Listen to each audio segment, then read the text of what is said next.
Aside from the fact that my sister taught me how to read when I was 3 years old by using Peanuts books, you know, from the, and I think by the time I was 11 or 12, I was a full-blown comics geek. I've been an artist all my life, and I started out as a comic book artist, ironically.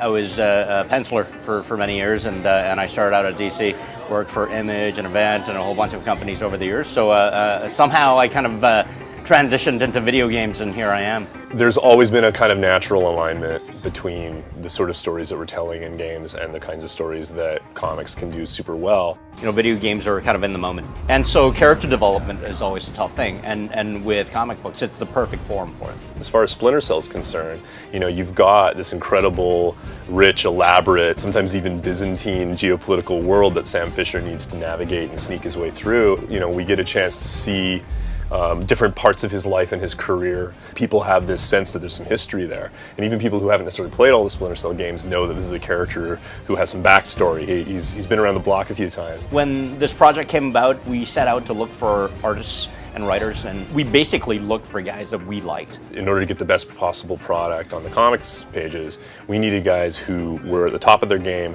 but also specifically had an interest in the kinds of themes and the kinds of genre that we were talking about. I've worked on a number of different books. Olympus, Greek mythology, The Light was a horror book, and then I started a number of books, Who is Jake Ellis, Dancer, and The Activity, which were in a more spy-fi, espionage, military area. Each book was very distinct from the others, but The Activity especially is what got me the attention that brought me into the Splinter Cell project. What was important for a creator like me coming on board is that it wasn't a world totally foreign to me, both because I was familiar with the game and because, you know, I'd done a lot of my own research. But the world was so well put together and thought out that the pieces were already there to play with.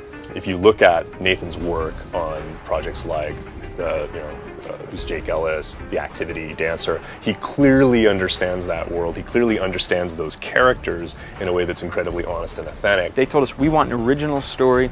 We knew where it needed to begin and where it needed to end up to fit in the Splinter Cell canon, to fit in the timeline of, you know, Sam Fisher's career. But we were allowed to be creators. If you want to get a good result in terms of comics, you need to bring in a good team that you trust. You need to give them, you know, kind of the key pillars of what the franchise is about and what the characters are about, what the brand is about. And then you need to give them a lot of latitude to explore that the way they would explore it, like any other comics project. The challenges of, you know, working on a project like this is that we want to both, you know, be respectful and, you know, we want to write a book that the hardcore fans recognize and love, and that new readers who perhaps haven't even played the games before can come into. They start to find the sweet spot, the equilibrium point between what we need as a brand building exercise and what the comics reader needs as a comics reader. And I think that from there it's been really easy. You know, they've made it almost effortless for us because they're so good.